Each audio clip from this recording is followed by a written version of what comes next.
Bien, vamos a hablar de integración numérica. Integración numérica. Resulta que de cálculo integral ustedes pueden saber que una función siempre y cuando sea f continua en a, b, ¿de acuerdo? Este, si la función es continua, entonces es integrable en a, b, ¿de acuerdo? El problema es que nunca te dicen cómo, ¿vale? Simplemente se puede probar que una función es continua y no importa si se ve muy inocente o todo. Si la función es continua, es integrable, pero el problema es que no sabemos siempre cómo integrar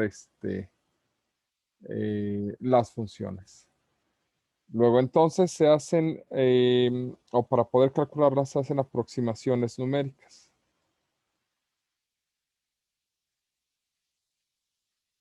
Numéricas. La idea es que tú no eres capaz de encontrar la solución analítica de esta función, es decir, no eres capaz de encontrar la primitiva que construya que sea la primitiva de tu función que estás integrando. Entonces, lo que se hace es aproximarla mediante diferentes técnicas de integración numérica. En esta clase nosotros vamos a ver una, dos, tres, cuatro técnicas al menos de integración, ¿va? ¿Sale? Donde se van a basar las primeras, que son rectángulos, pues en la idea de integración de Riemann, ¿de acuerdo? Si ustedes recuerdan la idea de integración de Riemann en el intervalo a b, ¿de acuerdo? De f de x, pues Riemann tenía la idea de partir el intervalo en una sucesión de puntos, ¿de acuerdo? Y lo que decía, bueno, pues toma el intervalo que va de x y a x y más 1, ¿sale? Selecciona un punto intermedio en dicho intervalo, ¿sale? Se elige un punto de manera arbitraria y desde ahí trazas un pequeño rectángulo, ¿de acuerdo? Entonces tú lo que tenías es que el área de ese rectángulo, pues es la distancia del intervalo, que es xy más 1 menos xy, ¿de acuerdo? Y la altura se volvía f de bueno, vamos a ponerle una letra más sencilla. Es que ya tenemos x. Un, ¿Qué les parece? Un phi, donde phi es este valorcito, ¿de acuerdo? ¿Vale? Entonces la altura estaba dado por esto, la base por esto, y lo que tenías es que, pues esto equivalía a sumar eh, todas las áreas de los rectángulos que puedes trazar desde 0, ¿sale? Tomando este como x0 y este como xn hasta n-1, o con esto pues tenías n rectángulos. Y lo que hacías después era calcular el límite cuando n tiende a infinito para aumentar el número de rectángulos que estabas construyendo. Si este límite existía, pues esto es la integral de AB de f de x, diferencial de x. Entonces tú tenías esta idea a través de Riemann, ¿de acuerdo?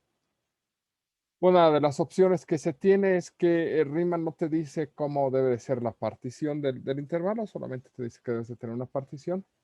Y lo que se propone en principio es, bueno, si nosotros podemos proponer la partición, pues hagamos una partición uniforme. ¿Cómo es una partición uniforme? Pues definiendo un tamaño de paso. ¿Cómo se define el tamaño de paso? El tamaño de paso, que va a ser una variable h, ¿de acuerdo? Va a ser b menos a sobre n. Esa no es otra h, esa es una n, donde a es el límite inferior, b es el límite superior y n es el número de intervalos. ¿Vale? Entonces, nuevamente, tú tienes tu función, ¿de acuerdo? Aquí está, aquí está, aquí está b. ¿Vale? Aquí están tus límites y pues tú conoces los puntos intermedios, ¿no? Y están igualmente espaciados, ¿vale? Entonces, si tú tomas un xi menos 1 y un xi, pues la diferencia entre xi y xi menos 1, pues va a ser exactamente h, porque es el tamaño de paso, esa es la distancia que hay entre los diferentes valores de x, tomando este como x0 y este como xn. Ahora bien, la idea es trazar rectángulos, ¿de acuerdo? Bueno, pues si vamos a trazar rectángulos, nosotros conocemos perfectamente a los x, x1, x2, x3, aquí puntos suspensivos porque supuestamente hay muchos en medio, xn-2, xn-1 y ahí está. Estos valores los conozco perfectamente porque los hemos calculado, ¿de acuerdo? Ah, pues podríamos tomar algunos de esos como alturas, ¿vale? ¿Por qué? Porque pues al final del día 2 puntos consecutivos nos van a formar la base, ¿de acuerdo? Entonces podemos utilizar alguno de ellos.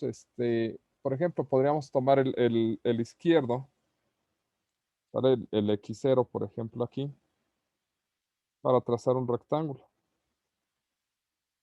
¿vale? Y aquí del siguiente rectángulo, pues tomaríamos x1. Y para el rectángulo que está entre 2 y 3, pues tomaríamos esto y caería. Y aquí en el rectángulo Y, pues sería tomar la altura de f de xy. Y en este sería tomar el valor de la izquierda. Y aquí el valor de la izquierda. Es decir, el punto que forma la base del lado izquierdo nos formaría el rectángulo. Y entonces, el rectángulo, este es el rectángulo 1, este es el rectángulo 2, este es el I, este es el n-1 y este es el n. Tenemos n rectángulos, ¿de acuerdo? Luego entonces, el rectángulo I tendría altura, bueno, tendría base xi menos 1 menos xi, y su altura sería f de xi menos 1, ¿vale? Y si sumamos todos estos rectángulos, ¿de acuerdo? Desde i igual a 1 hasta n, ¿de acuerdo? Para que este inicie en 0, ¿de acuerdo? Pues esto sería una aproximación a la integral de a a b de f de x diferencial de x. Va a mejorar entre más rectángulos tengamos, ¿de acuerdo? Pero aquí los calculamos tomando como base, sale como altura, el punto izquierdo. Entonces, esta fórmula se va a llamar rectángulos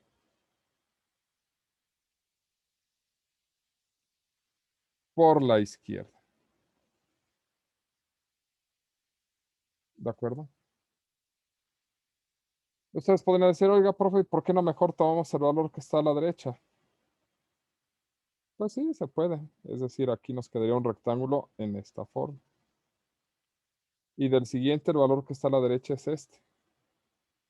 Y nos quedaría un rectángulo en esta forma. Y de aquí no podemos dibujarlo, pero de aquí sí el rectángulo nos quedaría en este sentido.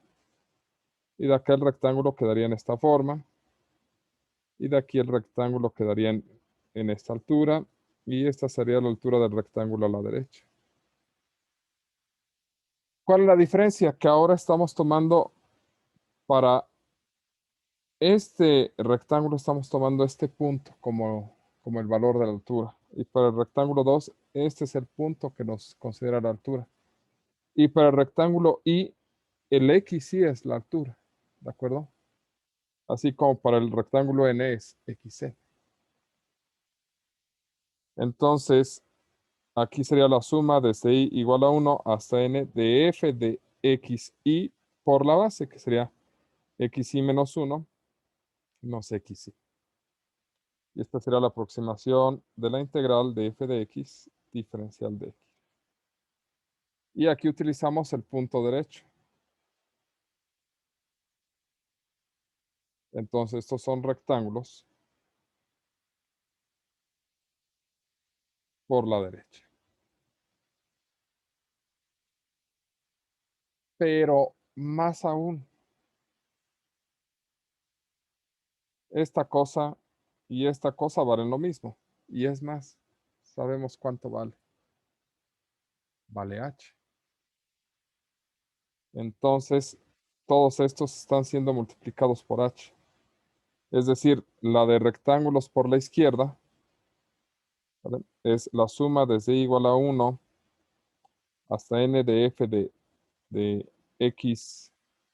Creo que mejor lo escribo con azulito para que no lo perdamos, ¿de acuerdo? La suma desde i igual a 1 hasta n de f de xi menos 1 quedaría ahora multiplicada por h. O simplemente h por la suma de las alturas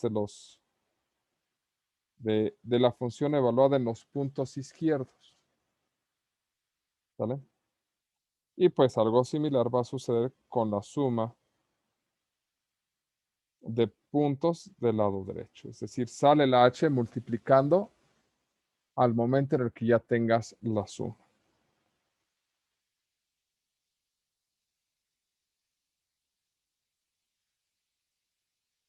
¿Vale?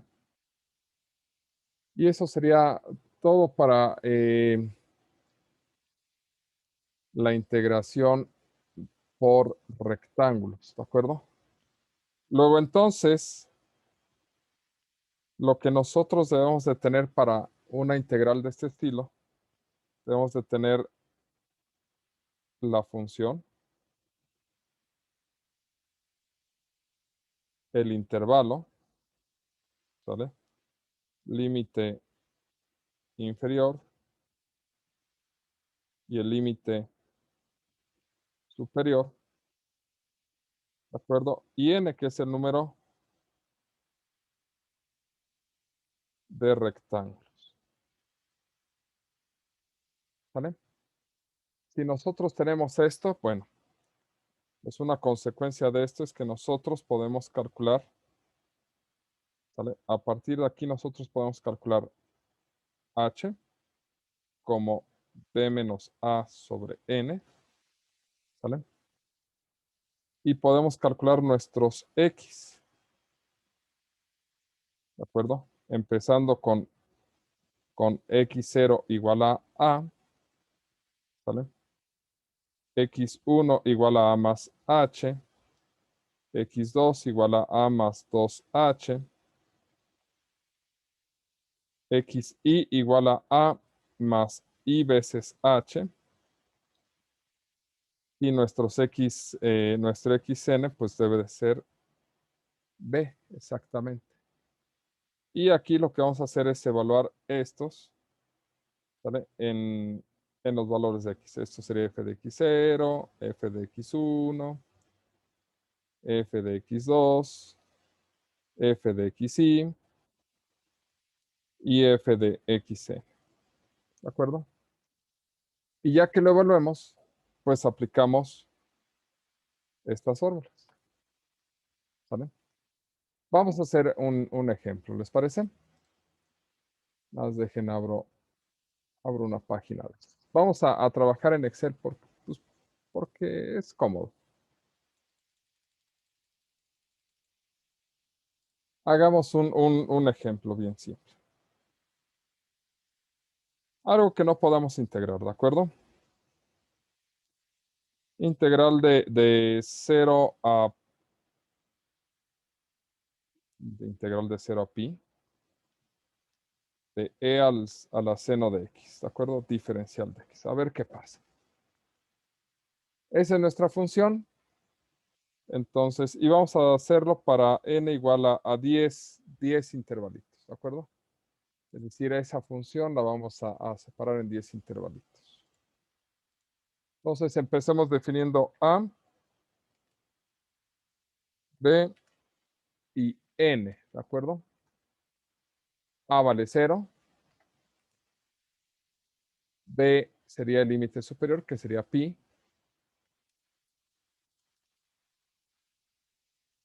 Y N 10 intervalos. Esa es la primera parte. Siguiente parte, hay que calcular H, que es el tamaño de paso. Tamaño de paso. Lo estoy haciendo en Excel para que sea relativamente rápido, pero lo pueden ir haciendo con calculadora y es exactamente lo mismo. ¿Qué sería esto? B, que es 3.1416, bueno, 15 y todo eso, menos A sobre el número de intervalos, H. Ya tenemos esto. Entonces, el siguiente paso es calcular esta tabla. X, f de x. Aquí este primer valor dijimos que era A. Y el siguiente valor tiene que ser con respecto a la posición. Déjenme insertar uno, que este es, voy a llamarlo I, que es la posición del punto del que estamos hablando. Este sería I más 1. Es que voy a copiar y pegar. Y esto sería A más I por H. ¿De acuerdo? Voy a fijar el valor de H para poder copiar. Ahí está. ¿De acuerdo? Entonces, control C, control V. Ahí tengo mis 10 pasos y en mis 10 puntos, bueno, en realidad son 11 porque hay uno que la numeración empieza en 0. ¿Vale? Y hasta este valor llegamos, ¿de acuerdo? Llegamos, vamos de A hasta B. ¿Qué sigue? Profesor, ¿cómo sacó X? Perdone. ¿Cuál X? Ah, bueno, la columna de X. Así. El primer valor es A y luego le vamos sumando H. Ah, Vamos multiplicando ahí por H. Entonces aquí ahí está una vez H. Y aquí es 2 por H. Y luego aquí es 3 por H. ¿Sale? Y luego aquí es,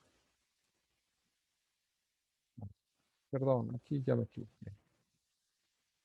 Esto es que se me olvidó fijar a G. Perdón. Control C, sí. Ahí está. Sí, todos estos valores deben de estar entre A y B. ¿De acuerdo? Agarremos este, por ejemplo, y es A más 6 por H, porque es el sexto punto, ¿de acuerdo?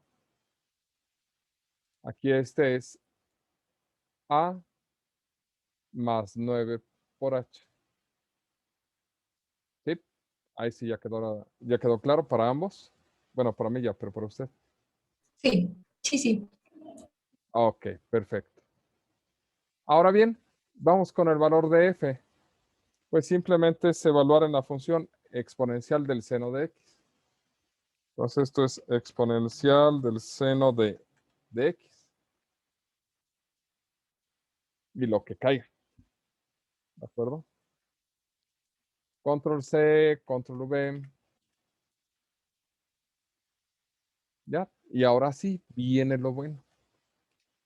¿De acuerdo? Vamos a poner suma. Voy a poner aquí izquierda y derecha.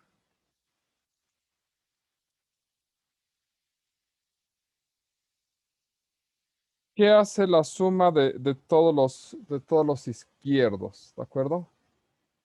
Suma desde el 0, porque el primer valor de i es 1. Entonces, 1 menos 1. Suma desde el 0 hasta n menos 1. Es decir, la suma de los izquierdos son todos los valores menos el último. ¿Sale? Suma de todos los valores de la función menos el último. ¿Sale? El de la derecha empieza en 1 y termina en n. Suma todos los valores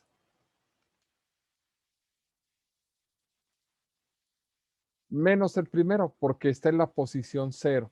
Suma desde la posición 1 hasta la última. Dio lo mismo. Bueno, no es mi culpa, la función es simétrica, ¿de acuerdo? Pero la idea es esa. En ocasiones va a dar diferente, la mayor parte del tiempo en realidad. Ahora, esa es la suma de los valores de la función. ¿Cuál es la aproximación de la integral?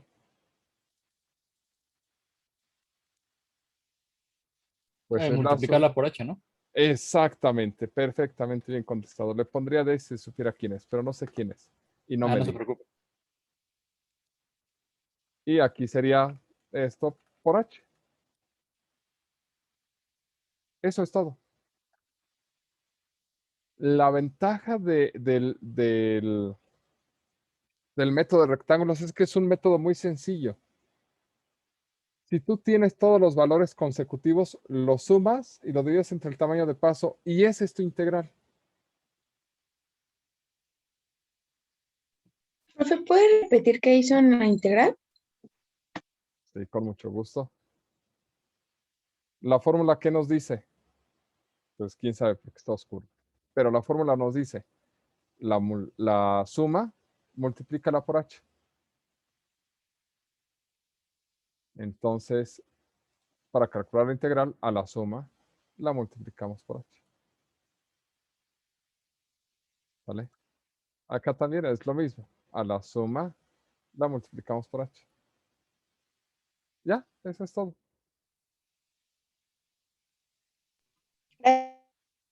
Así de sencillo es esto. ¿Ok? Entonces, en realidad, programarlo es muy sencillo. ¿Vale?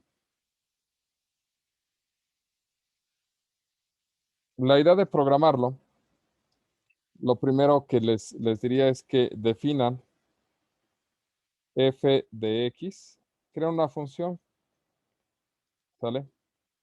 Cuya salida sea igual. En este caso sería x del seno de x, ¿de acuerdo?